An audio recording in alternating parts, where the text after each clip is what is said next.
Masakit man sa akin, kailangan ka lang ito. Bata, papalag, ayaw nyo. Ito malalapit. I'm sorry.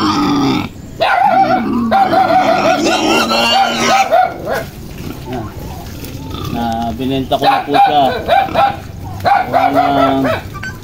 Natakot ako sa mga balita gaya ng iusap sa Batangas. Ayaw ko maulit ko na yung malaki pagkakalugi ko. So, masakit man sa akin, kailangan ko siyang ibenta. Salamat nga pala. Salamat nga pala sa nag-avail ng baboy ko, si Mr. Ang pangalan mo? Lascano and Mr. Eden. Pailain nyo. Masakit man ho sa akin, kailangan ko siyang ibenta. Kailangan ko magbawas ng mga baboy ko. Ayaw ko maulit yung malaki pagkakalugi ko. Buhatin mo.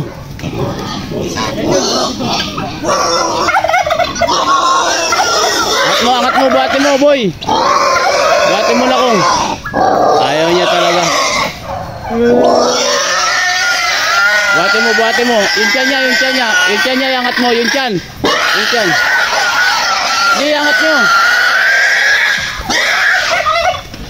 Ito, nakawa ko sa kanya lang. Kailangan ko lang magbawas ng mga baboy. May sakit na ako kasi sa pati ng Batangas. Sino lang ba makarating dito yung sakit kanya? Masakit man sa kalooban ko. Magbebenta na ako ng mga baboy. Napakabait pa naman yung inahin ko na yan. Hilahin nyo lang. May taga-bugaw lang sa likod. Minsan, gaya ng sinabi ko, magbabawas na ako ng mga baboy. Mahirap na.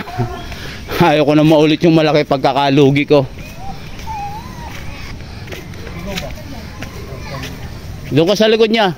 Isa sa likod. Kasi, yan. Sige, salamat ha.